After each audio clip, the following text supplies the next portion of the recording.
এই নে তোর বাইকের চাবি। বাহানা করতে করতে মাথায় খেয়ে ফেলছো আমার। থ্যাংক ইউ বাবা। আর শোন, যেই অবস্থা তোর সাইকেলের হয়েছিল ওই অবস্থা বাইকেরও করিস না। হ্যাঁ ঠিক আছে বাবা, আমি এখন যাইতাছি বন্ধুদেরকে বাইক দেখানোর জন্য। ওই দেখ, আমার বাবা আমাকে নতুন বাইক কিনে দিয়েছে।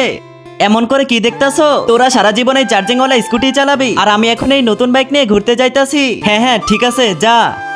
ওই শোন, এই বাইক পেয়ে অনেক উড়তাছে, এর বাইকের কিছু না কিছু তো করেই ছাড়বো। ওই দেখ, ওইখানেই রাখা আছে, চল গিয়ে বাইকের হাওয়া বের করে দেই। হ্যাঁ হ্যাঁ চল। আবে ওই তোরা এটা কি করতাছো? ওই ও চলে আইছে, চল ভাগ এখান থেকে। আবে সালা, তোরা হাওয়া বের করে দিয়েছিস আমার গাড়ির, এখন এটা দ্রুতই সারাতে হবে। হ্যাঁ এক কাজ করি, একে পানি খেয়ে আসি।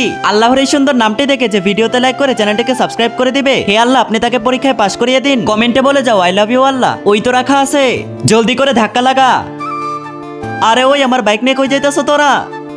আরে ইয়ার, এর আমার বাইক নিয়ে কোথায় চলে গেল? যদি আমার বাবা জানতে পারে তো মেরে ভূত বানিয়ে দেবে। ওই আমার বাইক কি করছো তোরা? ওইটা তো আমরা বেচে দিয়েছি 3000 টাকায়। আরে কি 3000 টাকায় বেচে দিছো? হ্যাঁ, এখন এই টায়ারগুলোই বেঁচে আছে, এগুলোই নিয়ে নে।